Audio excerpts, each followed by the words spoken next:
This is a dramatized story inspired by real debt situations. For educational and entertainment purposes only. Not legal or financial advice. Section 1. Hook. Zirtagio Ozo 030. $89,000. That's what the bill said, not $8,900. Not a typo. $89,000. I'm a nurse. I work 12-hour shifts. I've held dying patients' hands at 3 a.m. I thought I understood what a medical crisis looked like. At 43, I found out I had no idea what a financial one felt like. 6 months after that envelope arrived, everything in my life looked completely different. Not because I won the lottery, not because a miracle happened, but because I finally stopped making the same mistake and made one phone call that changed the direction of everything. This is that story. Section 2. Reality. 034. My name is Dana. I'm 43 years old. I live in Columbus, Ohio, in the same house my husband Marcus and I bought in 2014.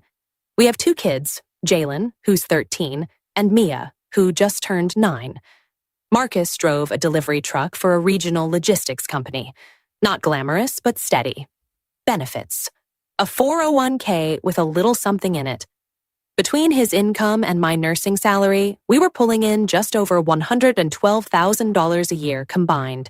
In Columbus, that's comfortable. Not rich, but comfortable. We had a mortgage. $1,640 a month. A car payment on Marcus's truck, $487 a month. My car was paid off, thank God.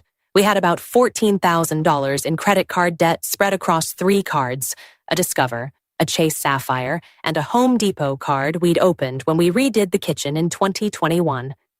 We were carrying balances, but we were managing. Minimum payments, sometimes a little more. Nothing that kept me awake at night. Then came February 14th, Valentine's Day. Marcus had gotten up early to make pancakes. I remember laughing at him because he burned the first batch and set off the smoke detector. Jalen came downstairs half asleep and groaned. It was a normal Saturday morning. By 9:47 a.m., Marcus was on the kitchen floor. He was 45. He looked healthy. He went to the gym. He wasn't overweight. He didn't smoke. And he was having a massive myocardial infarction, a heart attack, while our daughter drew Valentine's hearts at the kitchen table 20 feet away. I called 911. I did chest compressions on my own husband until the paramedics arrived. I knew what to do. I'm a nurse. That training kicked in. But in the ambulance, holding his hand, watching the monitors, I wasn't a nurse anymore. I was just his wife, terrified. Marcus survived. After 5 days in the ICU, 2 cardiac procedures, and a stent placement, he came home. And 4 weeks later, the bills started arriving.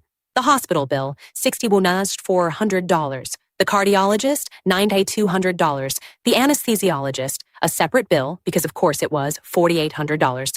The ambulance, $2,100. Physical therapy co-pays over 3 months, $118.40. Follow-up imaging and labs, $3,600. Prescriptions, because Marcus now takes 5 medications daily, roughly $6,200 over the first year after insurance. Total, $89,140. Our insurance had covered a portion. They called it our portion. As if we had chosen this. As if we had selected the premium package and asked for the heart attack. I spread every single piece of paper on the dining room table one night after the kids went to bed. Marcus was asleep. He was exhausted all the time in those early weeks. And I just sat there, surrounded by envelopes and EOBs and collection notices, and I thought, this is going to take us under. Because here's the math that doesn't work. Marcus couldn't return to driving for 3 months. His short-term disability paid 60% of his base salary. That's a $1,900 a month drop in household income. Immediately. My nursing shifts. I'd picked up extra hours when he first got sick, but I was burning out. I was coming home from 12-hour shifts, taking care of cardiac patients, then coming home to take care of my cardiac patient husband, then helping with homework and making dinner and pretending everything was fine. And we still had the mortgage, the car payment, the credit cards, which had now crept up to $19,000 because we'd put some of the smaller medical copays and pharmacy bills on them. I made a spreadsheet. I put every number in it. Our monthly take-home during Marcus's disability, $6,840. Our monthly minimum obligations, $7,290. We were $450 in the hole before we bought a single bag of groceries. Section 3, Emotional Crisis, 4-7-30. The collection calls started in April. The ambulance company was the first. They sent us to a collection agency after just 30 days. 30 days. My husband had literally just come home from the hospital. The number showed up on my phone while I was at work, between patients. I didn't answer. Then it called again. Then a different number. Same collector, different line. I learned later that's a tactic. They rotate numbers so you can't block them all. I started letting everything go to voicemail. Then I stopped listening to voicemails. Then I stopped opening the mail.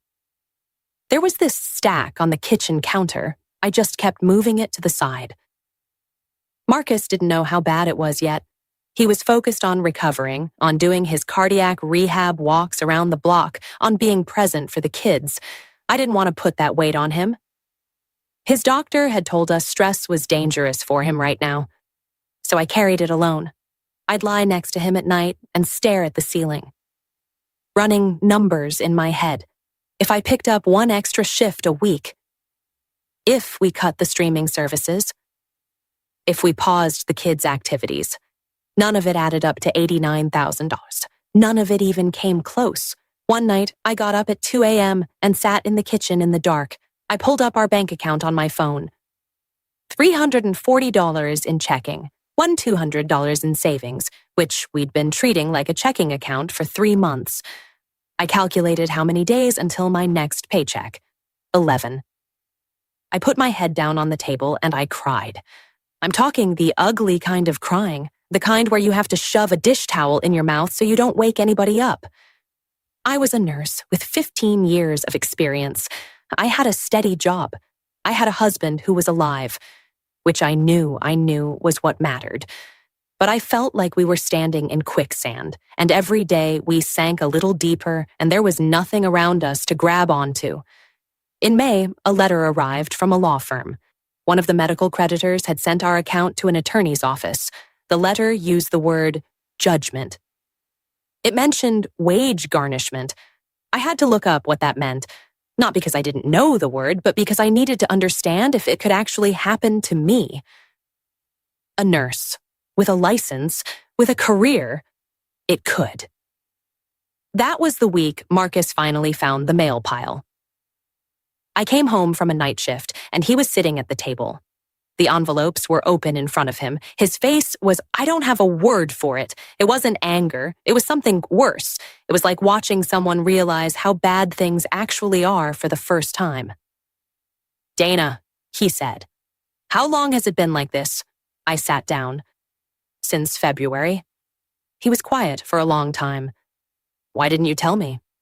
Because you almost died, Marcus. Because your heart...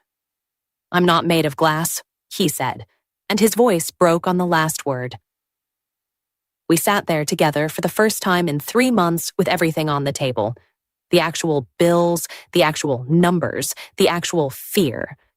And somehow, even though nothing was fixed, something shifted between us. Like the weight got distributed between 2 people instead of 1. Section 4. Wrong choices. 7/30/10. I want to be honest about the mistakes we made. Because I think that's the part nobody talks about. Mistake number 1. The balance transfer. In March, before the collection call started, I got an offer in the mail. 0% APR for 18 months on balance transfers. I thought I was being smart. I transferred $11,000 from 2 of our higher interest cards onto this new card. Saved us about $180 a month in interest. What I didn't read carefully enough, the balance transfer fee was 5%. That's $550 right off the top, and the 0% rate only applied to transferred balances. Any new purchases went to 27, 99% immediately. And we needed to make new purchases. Because we were living. By the time I understood what I'd actually signed up for, we had a 4th credit card, and our total card debt had crept up to $23,000. Mistake number 2. The payment plan trap. The hospital offered us a payment plan. $400 a month toward the $61,400 balance. I thought, okay, that's manageable. I set up autopay. What I didn't realize, the hospital had already sold a portion of the debt to a third-party collection agency. So I was paying the hospital $400 a month and separately getting collection calls on an account that was simultaneously in collections. I was paying and still being pursued. For months, I didn't understand why. Mistake number 3. The one I'm most ashamed of. In April, I took a $6,000 early withdrawal from our 401k. I know. Marcus doesn't even know about this one. I told myself it was temporary. I told myself I'd put it back. The 10% early withdrawal penalty, $600. Federal taxes owed on the withdrawal. Another $1,200 estimated. Amount that actually helped our situation, almost nothing, because I used it to cover 3 months of minimum payments and groceries, and by June, we were right back where we were. I had taken a permanent loss on our retirement savings to buy myself 90 days. And then, in June, Marcus was cleared to go back to work, but his company had already filled his route. They offered him a different position. Less hours, less pay. He took it because we had no choice. By the time I finally admitted we needed help, real help, not balance, transfer, and pray help, we had $6,100 in hospital debt in partial collections, $9,200 cardiologist bill, unpaid, $4,800 anesthesiologist sent to collections, $23,000 in credit card debt, our mortgage current but barely, an IRS issue brewing because of the 401k withdrawal. We were drowning, and every solution I'd tried had added more water. Section 5, Turning Point, 10/12/30. It was a coworker, a travel nurse named Simone, who'd been assigned to our floor for the summer. We were eating lunch together one day in the break room, and I guess I looked exactly how I felt because she put down her sandwich and said, "You okay?" I told her some of it, not all of it, just enough. She didn't offer me advice. She didn't tell me what to do. She just said, "When my brother went through something like this, he went to a nonprofit credit counselor. Not one of those debt settlement companies that advertise on the radio. An actual nonprofit. It was free." She texted me a name before the shift ended. NFCC, the National Foundation for Credit Counseling. I looked it up that night. I found a local affiliate, a nonprofit credit counseling agency. I made an appointment for the following Thursday. I didn't tell Marcus until the night before, and when I did, he just nodded and said, "Good, finally." The counselor's name was Terrence. He was calm. He didn't make me feel stupid. He looked at every number I brought, and I brought everything this time, in a folder, organized, and he said something I still think about. The math doesn't work right now. But math can be renegotiated. Let's look at your actual options. He walked us through several paths. Option 1 was a debt management plan, a structured repayment program where the credit counseling agency negotiates with your creditors to lower interest rates, and you make one consolidated monthly payment to the agency who distributes it. This would address the credit card debt. It would hurt our credit score in the short term, but not as severely as some alternatives. The medical debt, he said, was a different category that required a different approach. Option 2 was debt settlement, negotiating directly with creditors to pay a lump sum less than what's owed. He was honest with us. There are real risks. It damages your credit score significantly. You may owe taxes on the forgiven amount, and many for-profit debt settlement companies charge high fees and don't always deliver. He told us to be very careful if we went that route.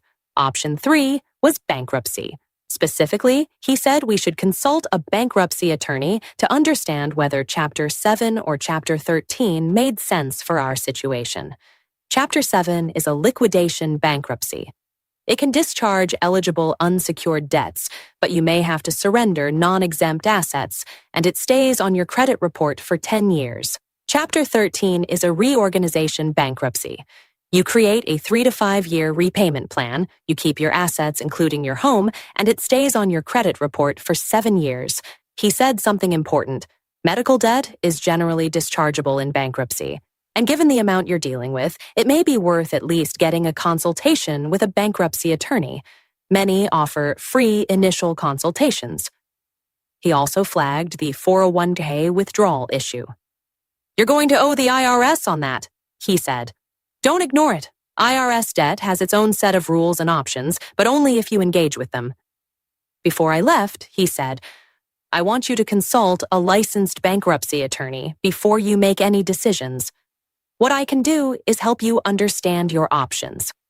What they can do is help you execute the right one for your specific legal and financial situation. I drove home that day and cried again, but differently than the 2 a.m. kitchen crying. These were different tears. For the first time in 5 months, I felt like I was standing on solid ground instead of sinking. Section 6. Educational Info. 12:30 to 13:30. Here's what I want you to understand. If you're in a situation anything like mine was, medical debt is different from other debt. As of 2023 and 2024, the major credit bureaus, Equifax, Experian, TransUnion, have changed how they report medical debt. Paid medical collections no longer appear on your credit report. Unpaid medical collections under $500 no longer appear. This means medical debt has less impact on your FICO score than it used to, but it can still lead to lawsuits and wage garnishment if collectors pursue it legally.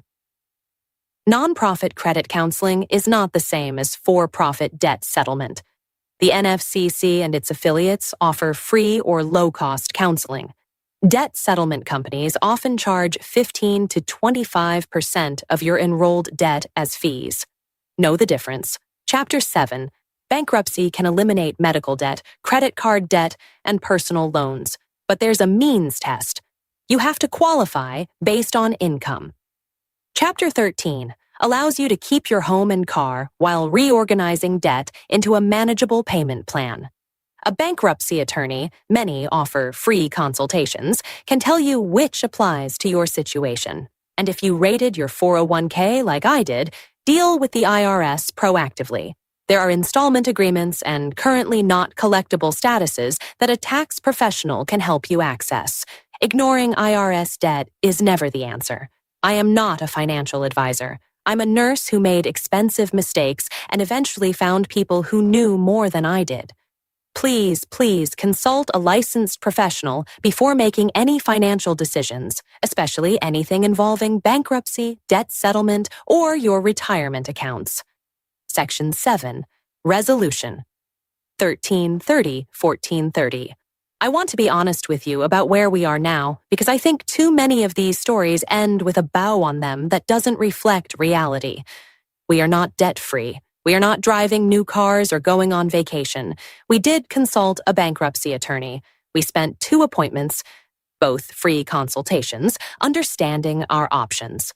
We ultimately filed Chapter 13. Our repayment plan is 4 years. We are paying a monthly amount to a trustee that is significantly less than what we were scrambling to pay before.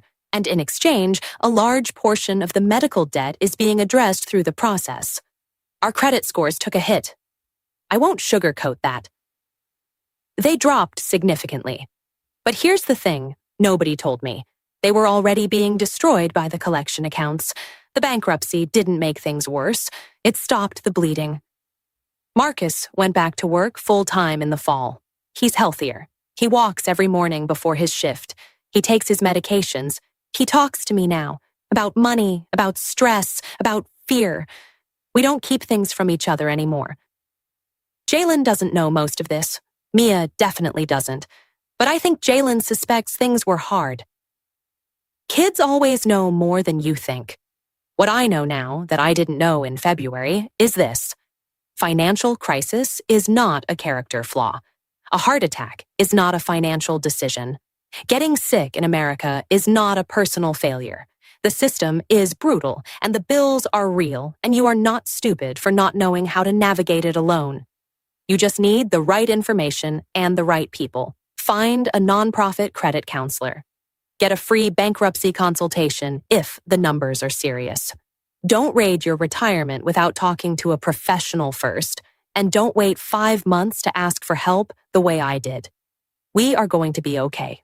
Not today, not next month, but we are heading somewhere instead of spinning in place. And after everything, after the heart attack and the $89,000 and the 2 a.m. kitchen floor crying, heading somewhere feels like everything. Section 8, CTA, 1430, 1450. If any part of this story sounds like your life right now, I put together a free debt checklist that covers the first steps I wish I'd taken, including how to find a legitimate nonprofit credit counselor, what to bring to a bankruptcy consultation, and how to communicate with medical billing departments to negotiate your bills down. Get the free debt checklist in the description. Link below. And if this helped you, or if you know someone who needs to hear it, please share it and subscribe, because these stories matter and you deserve real information, not false promises.